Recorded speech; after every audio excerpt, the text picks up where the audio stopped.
My creativity spans in so many different ways. And I love the concept of storytelling. And that's what my photography really tries to do. And I never even thought I would be in this space. I'm a musician at heart. I've been playing I played clarinet for maybe 7 years, and that was how I got into college. That I was fully ready to like work in performing arts, which I did do for a while. And actually, there's someone on the call that got me to like venture more um, into like the visual side of things. Actually, two folks, Shay and Christine.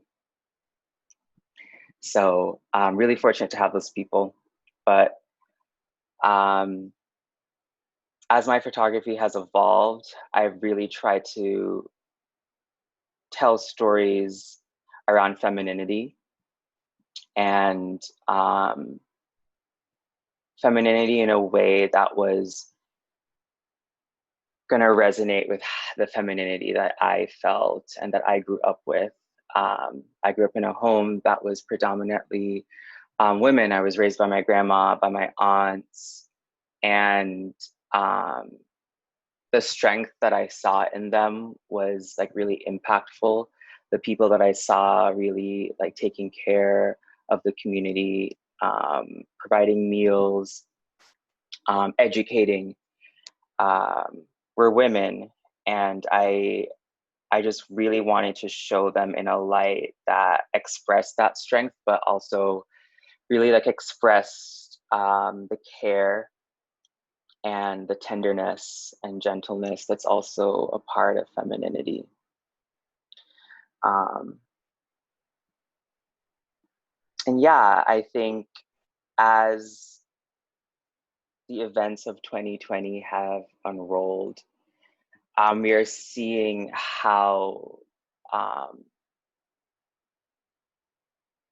that femininity is under attack, how trans folks are under attack, in particular, Black trans women. And this felt like a call for me to deliver my craft to people and really expand this narrative that I've been trying to develop. And the only way to do that was so that everyone in my life could know about this. And yeah, that's what I'm about. That's what my photography is about. And I'm really excited to like share all of that with you guys. Great, thank you so much. I want to dive into every single thing that you said. I took some notes, so I'm going to ask you some questions about it later. And if anyone has any questions as we're talking about the work and looking at the work, please put them in the chat and we'll try to get to them as we go along with the discussion. Please. Yeah, absolutely. Don't worry, we have all the questions for you. No one else does, and I do. So I'm going to screen share right now, so bear with me, and then we're going to have a look at some of Christani's work, okay? So this is B, incredible, queer, Middle Eastern. I think they're from Kuwait, if I recall correctly. And definitely someone who I felt just like brought like a beautiful blend of masculinity and femininity. And I really wanted to like capture that. And when I took this shot, I was like, I knew this was like going to be the shot. Like, yeah, to be, you know, not a U.S. citizen is quite a unique journey, regardless, I think, of class. And as we can see that like the very nature of people who are immigrant, have immigrant status in this country is like constantly under attack. So yeah, there's a lot of strength that it takes, I think, to be in this country and do work, and especially be like a queer person.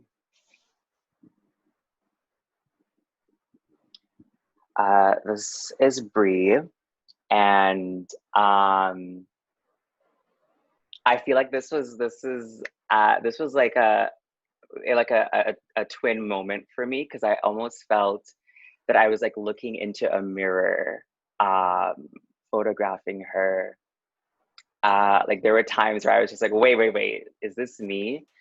And I think back to this shoot, and I think even back to this time, and this was definitely a moment of me really stepping out into the world. I think this is like one of my first shoots that I was really, really proud of. And it was like I just wanted to photograph. I just wanted to really like capture these moments. And like she's always just like inspired me to like go for it. And we've had like a couple shoots now. But yeah, just like a really, really strong person that is a model now. And I really wanted to capture that strength and their intensity. And I felt like it did that pretty well.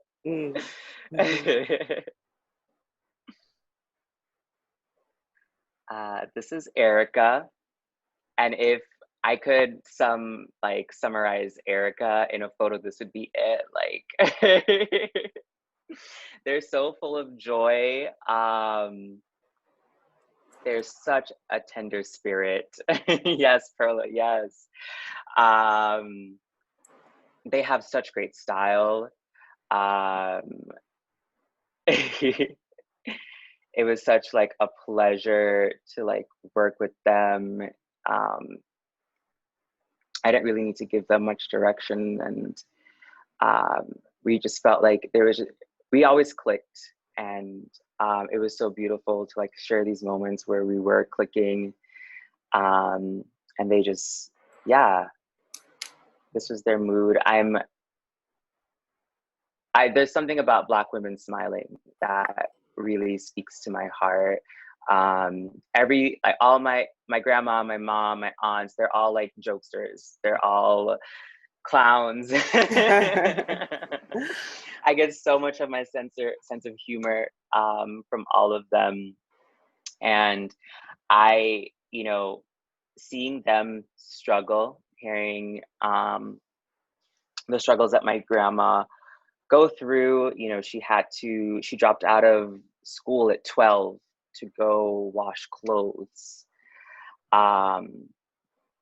for like wealthy folks that were left after Jamaica got its independence.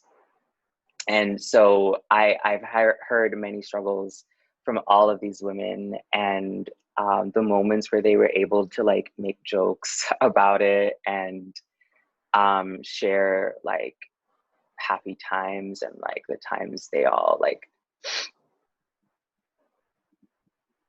felt like they had each other, and there were light moments. So yeah, I feel like these moments are really special. So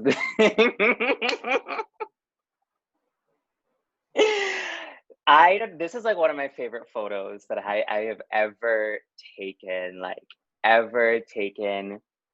and I remember like this was taking this photo. I was like trying out like a new lens to take this photo, and I went and just got the lens fully out because it just like did magic. It did absolute magic. So this was like a maternity shoot, Mm. and and she's on the call right now.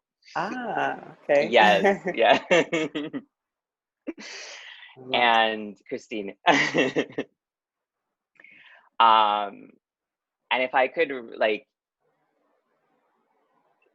speak to like one of the most balanced photos I've taken, just like really expressing my ideas around femininity, this would be it. It feels like I walked into like magic. Like it just feels really magical. Um, it feels really pure and like just incredibly tender and gentle, and like really speaks to what it means to like caretake and raise children and um, be a mother. Mm. This is Lucky. This um, was on their birthday, and um, this I like there were so many shots that I could have chosen from this photo shoot. Like it was just like pose after pose. They were like fully in their element, and that's like one of the most beautiful things that I could ever see from behind the camera, is someone who really steps into themselves. And that's exactly what I felt when I looked at them. Like I was like, slow down, slow down. I actually can't keep up right now with you. Mm.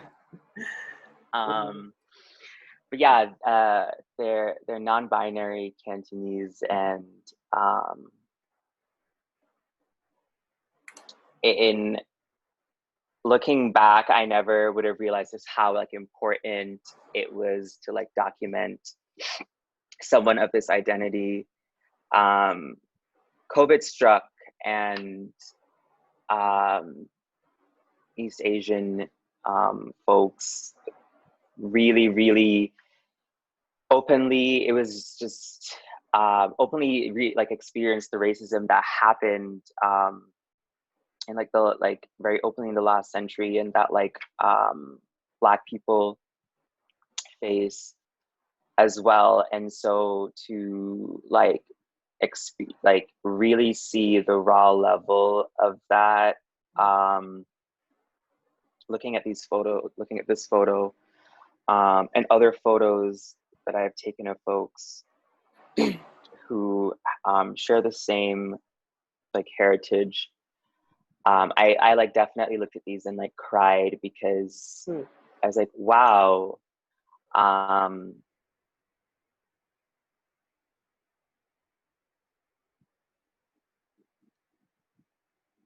racism like extends so deep. It's so prevalent throughout this entire world. And I'd always been so familiar with it, perpetrated against Black folks.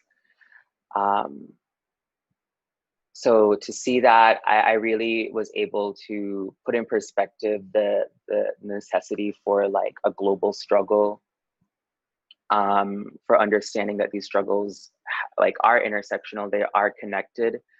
And if I was going to do work on like racial struggle, it needed to include and be for not only Black folks, but Asian folks, Indigenous folks, Palestinians.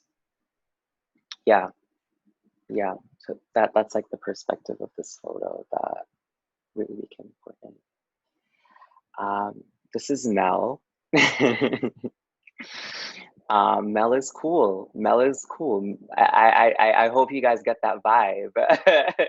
Mel For is sure. very, very cool. and For sure, yes. and it's so cool to see like Black women just like owning it, being absolutely unapologetic. The sun hit and I saw their skin and it was over. So yeah.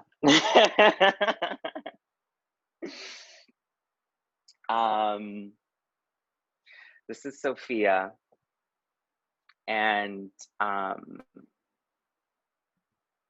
this is my roommate and a very, very close person in my life. They are also a photographer, and they were the one who took my headshot for this event as well.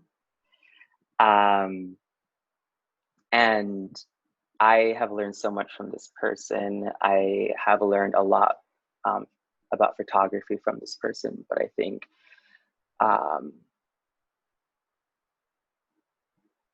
being clear on my politics as well, really being grounded in this also came from Sophia, because they were able to take photos of me and I've been able to take photos of them. It's been really like special being able to like explore our genders. And so yeah, this is a very hyper femme version of them that I think they do so well. They are also an immigrant, and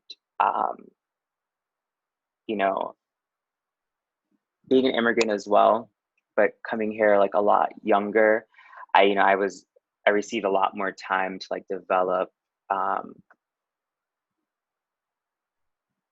like understand how this country works. And really seeing them have to kind of learn all of that and go through that. Yeah, just I really learned a lot in that process. I really learned a lot about like that struggle, that particularly that class struggle, is that when you come from a Spanish-speaking country in the global South. Yeah, it is hard. It is hard to be even more than that, undocumented as well. And they've just brought me to spaces where like I've been able to like get this, like hear the stories of these people and really put things into perspective and connect that to like my own struggle and what it was like for my mom coming to this country and having to like figure that all out and be undocumented as well. That's a time like I never really got to like see my mom in, and so to be with this person throughout that as they figure that out,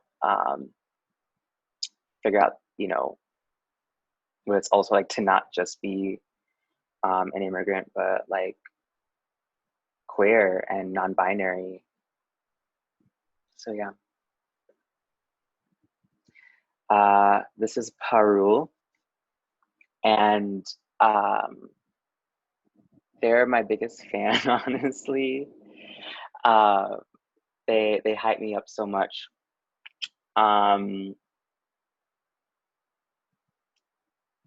I remember they said something to me where I was just like, I'm not femme. And they were like, I don't know what you're talking about. You're like, when I think about what it means to be femme, I think of you. And yeah, they're like, they really inspire me, and they're shy in in front of the camera.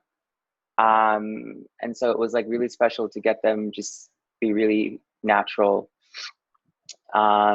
They're Indian, and I felt like being able to like have this moment allowed me to really connect with my Indian heritage, have them like understand what it means to be like Punjabi, to like be able to speak to me about like that language that I never really got to communicate in, and by proxy, like therefore never really got like a opportunity to have a connection with like my dad.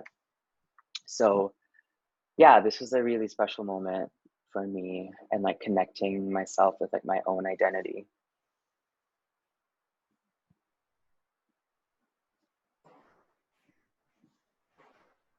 All right, I think that's all of them. I feel like I could just continue listening to you talk for a really long time. Oh my gosh, stop. Thank you. Thank you. So I have so many comments and questions about you and your work and your process.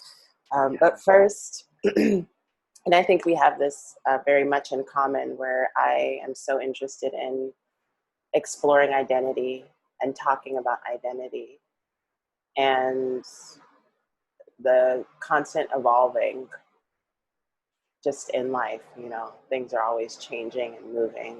It feels like there are lots of things right now that are rapidly changing, and we're trying to catch up and figure out where we fit. And so I guess my first question for you, Christani, is what does identity mean to you, and what does shaping identity mean to you?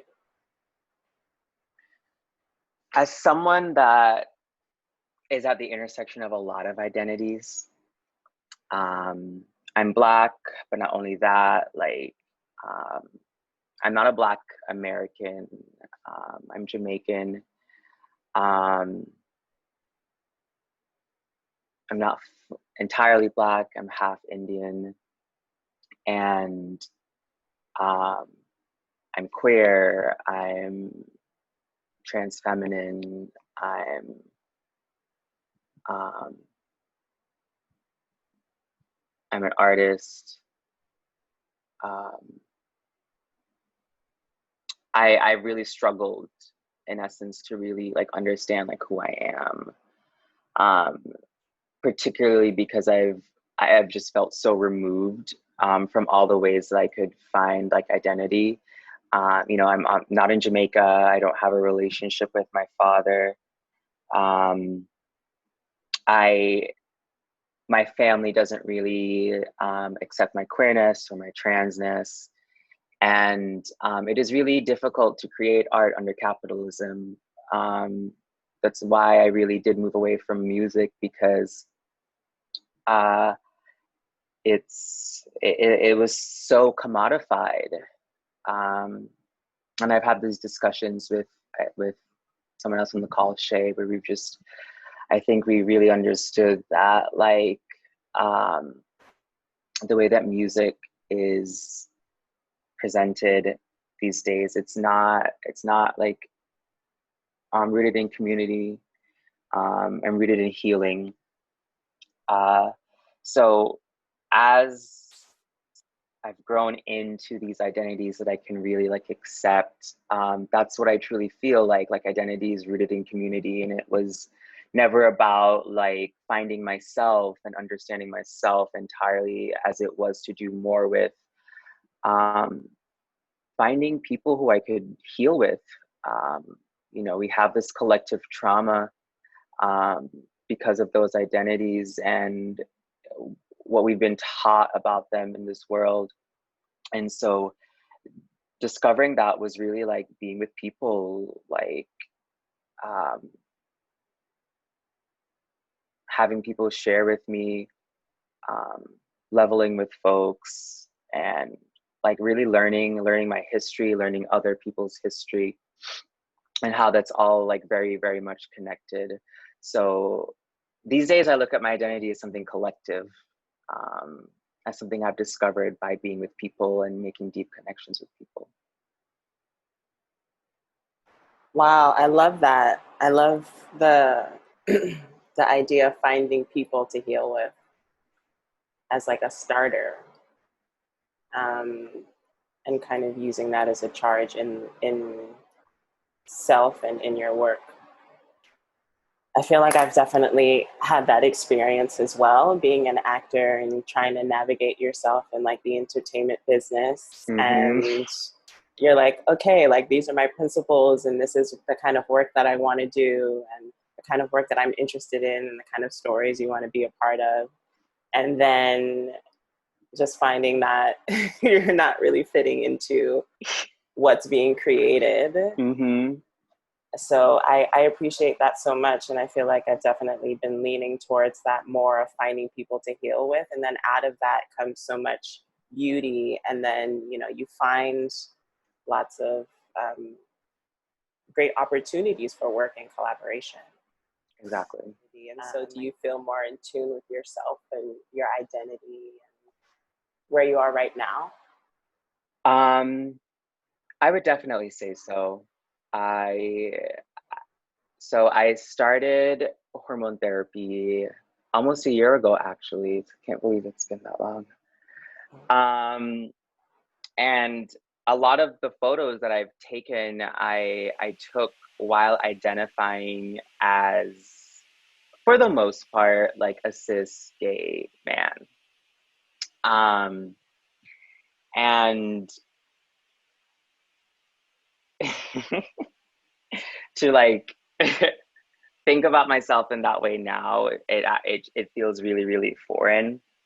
Um, but it was through this practice that I was able to like start expressing the parts of myself that I felt for like a really long time. It was like through being with other artists, with other creatives, particularly queer and trans creatives, that like I felt um, I felt moved. I felt secure in myself. Um, Admittedly, like I look at my work and I know that there isn't another Black trans person like in it, and um, and reflecting on like the reasons for why that is, I think about how coming to Boston, like I was so removed from my community. I grew up a lot of my life, half my life in Florida, and it's just like so very different. I like you step off the plane and you're in the airport and it automatically looks drastically different. Um, and so, you know, as I have pursued all these different things that's like expected of me, you know, to like break these class glass ceilings. You know, I went to like a private institution. I got the degree. um, I went into like the nonprofit performing arts realm, and increasingly I found myself separated more and more from like the people, from like my people. Um, and so this was like my outlet. This was like my way to like get back into it, be with community. But admittedly, like I was doing this work and I was afraid. Like I was afraid of reaching out to the people that I wanted to see, because it meant, you know, like in a way, like when I take a photo and like the image, what I see in that viewfinder is like, I know it's it when like I see what I want, like the person is exuding exactly what they feel. Um, you know, it's exactly how we both feel in the moment. That experience would have required me to like be myself, be vulnerable and be open, and I wasn't doing that, you know. So um I I truly felt threatened. Um, I felt like I would be a fraud um, if I if I were to do that, and to like now have been afforded just like really wonderful people that have like been patient with me throughout this process and have guided me, you know. I'm really grateful, and through that, like I reflect, like if it wasn't for this having photography, like this physical, like material thing, to be able to like look back and like find this narrative, I wouldn't have like even realized like this part of myself. I wouldn't have realized the things that I was running away from, the type of femininity that like I really wanted to see like in myself. Um, Mm-hmm. so yeah, I genuinely feel a lot more comfortable. And I came out to my mom on my birthday last year because I knew she was going to call me my son, you know. And I was like, I have to tell you this right now. Like, I have to tell you this. That's not the case. And, she was like, why are you doing this? Do you know, like, you're going to live a more difficult life? And I was just like, yo, it's already difficult. It's already hard. I'm already Black. I'm already queer. I'm already working class. The intersections, it's not that much harder for me to visibly be trans. But one of the biggest things for me to be visible was that, like I said, was like that identity is rooted in community, and my visibility was um, not just for myself, but for others to see that, like, it is a more fulfilling life to be fully self-expressed. Um, if I'm gonna fight um, for racial justice, I need to fight for, like, trans justice, and, like, I need people to know that, like, this is me, this is my journey, and I think really putting it in that perspective for her was helpful for me, helpful for her, and, like, really positioned me and, like, where I want to go, and the work that I want to, like, center my art around.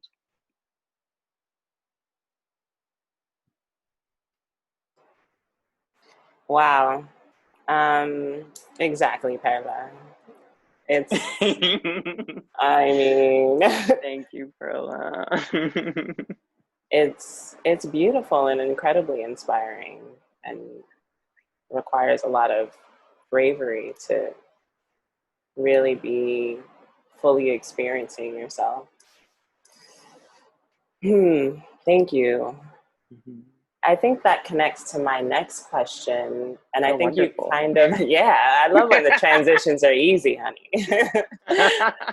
It kind of, yeah, I think you kind of answered it a little bit. And just, I often think when I'm working on a character or something, and how I'm developing and working on something, and I'm like, oh yeah, that was a lesson that I needed. Like, that was something that I needed to learn as I'm, like, learning about this character and me personally. So I love that interconnectedness in art and in the work.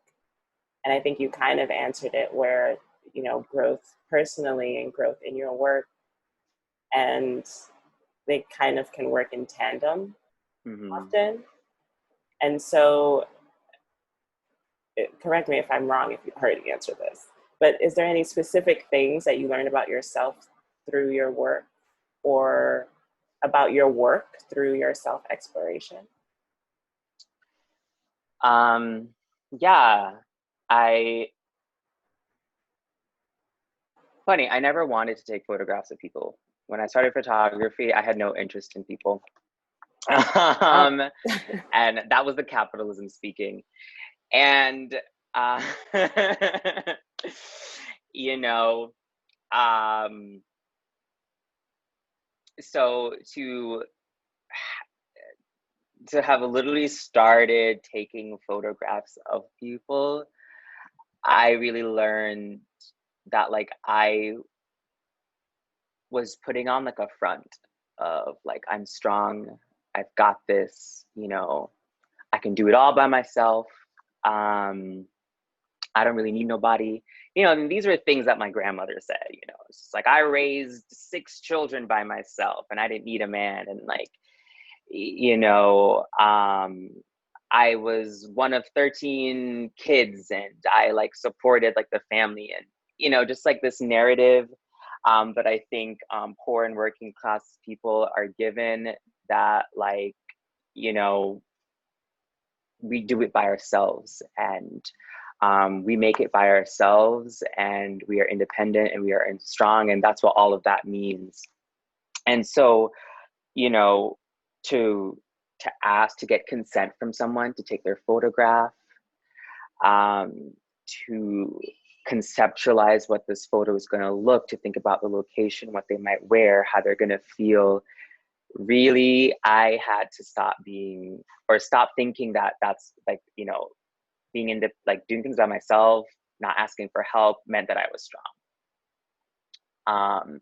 you know, thinking that I was right, that I knew, I was so clear and knew exactly what I needed, like that was strength. And it wasn't. Being vulnerable, being open, being honest, um, being able to listen for people, listen out for them, um, being able to like take their insecurities, um, and like make something beautiful out of that. Help me do that, you know.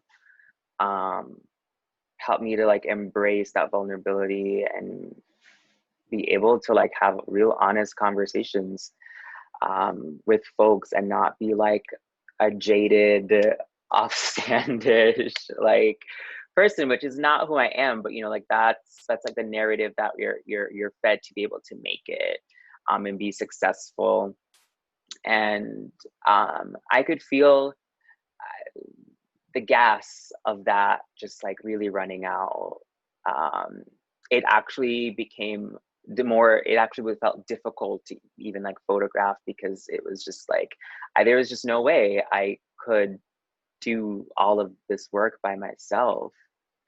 um, I needed to reach out to like people in my community to like, one, learn this practice, um, get perspective, and get like, you know, understanding out like what I needed to be doing.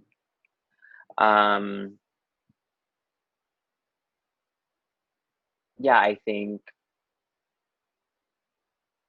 the other really like important thing, um, my work has revealed about myself is, um, I actually genuinely really like being with people. Um, I really like being at the service of others, and um, caring for folks, and like helping their dreams come true.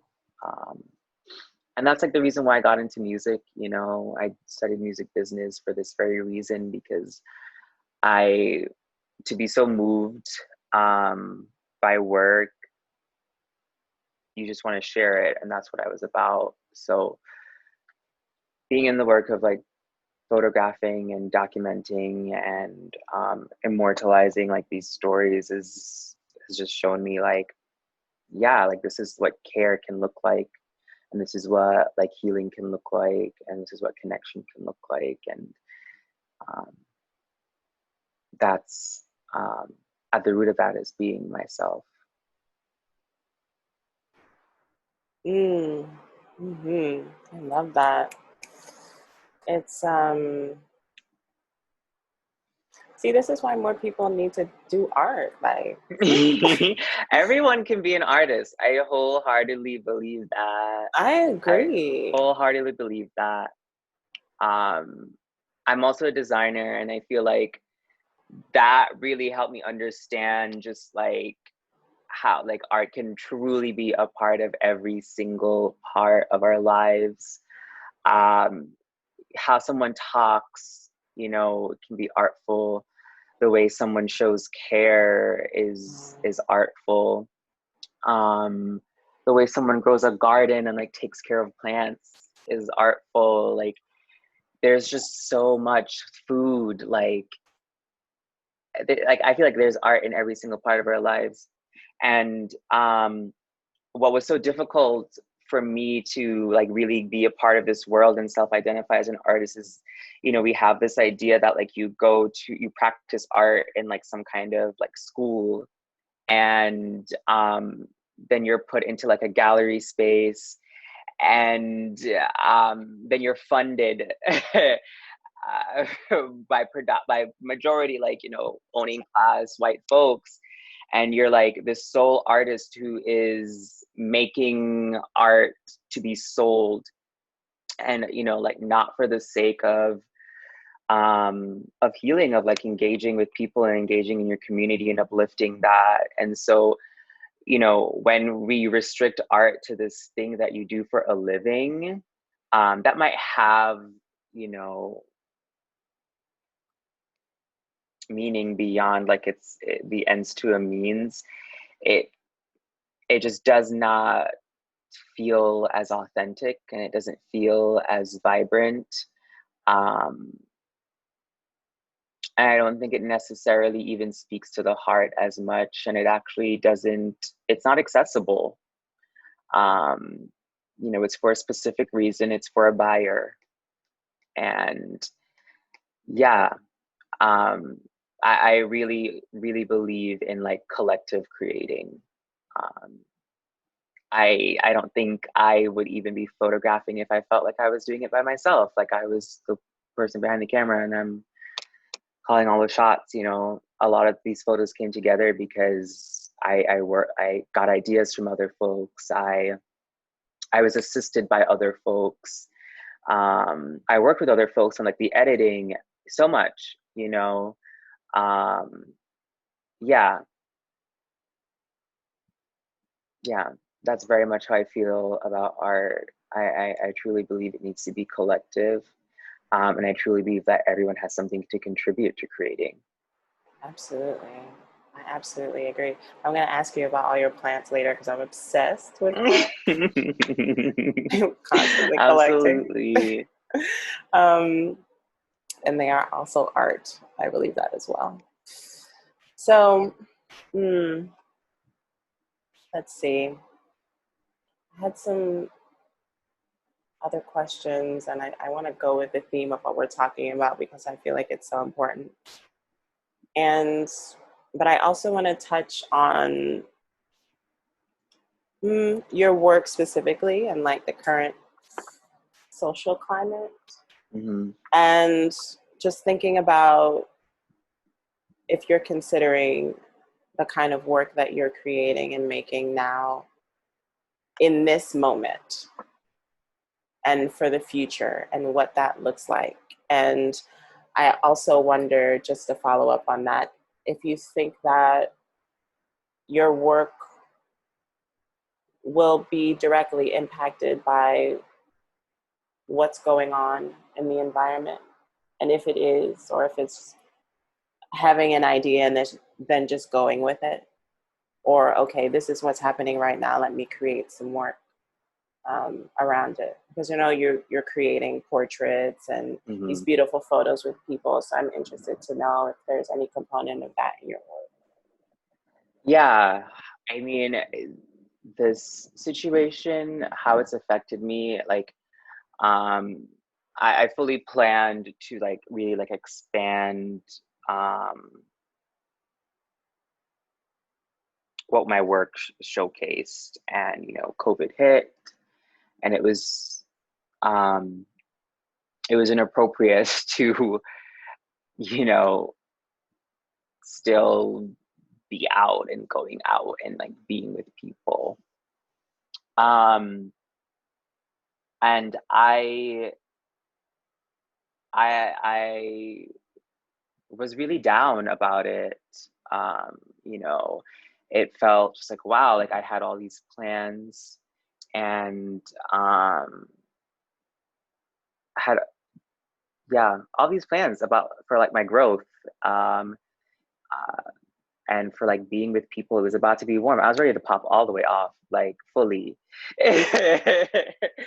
So for like, my favorite time of the year to be just completely turned upside down, was definitely difficult at first. And I was a bit disillusioned, and the violence against Black people did not help, really did not help.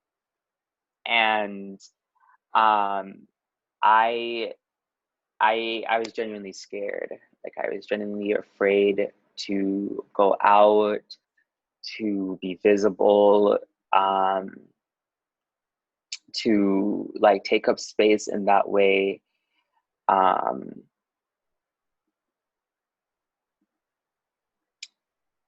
as I process those emotions, and as I received like the support of the people around me, I really I found pieces of hope, and I found ways that like I could start thinking about like, okay, you know, it's not all horrible. And revolutionary optimism is so important. It is so important. And realizing that, like, you know, maybe the world that I want to see is not going to happen in my lifetime, but it doesn't mean that it's not worth fighting for. And so the direction that I definitely want to really push my work towards is really documenting people that look like me.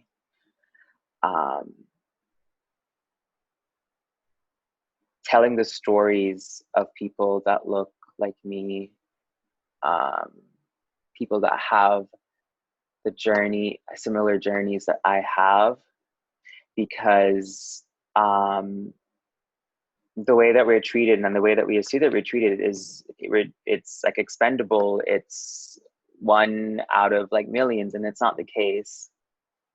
And so that's really the direction that I want to move towards, like capturing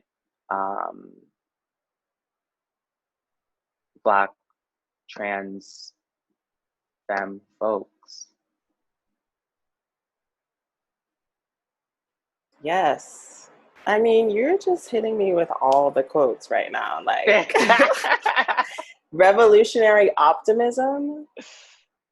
I love that. Wow. I'm writing it all down. Don't worry. Write it down. Write it down. It took a couple of journal entries to really get what that meant. Yeah. Wow. Yeah. So when can we look forward to more work from you? Or I know I have, of course, your website information, but and I can also put it in the chat. And do you want to tell us anything about what's coming up for you, or how to find? So, I've definitely been kind of wanting to play it by ear, with specifically like the quarantining guidelines. Things are opening up. Do I believe that things should be opening up? That's a different story. But I am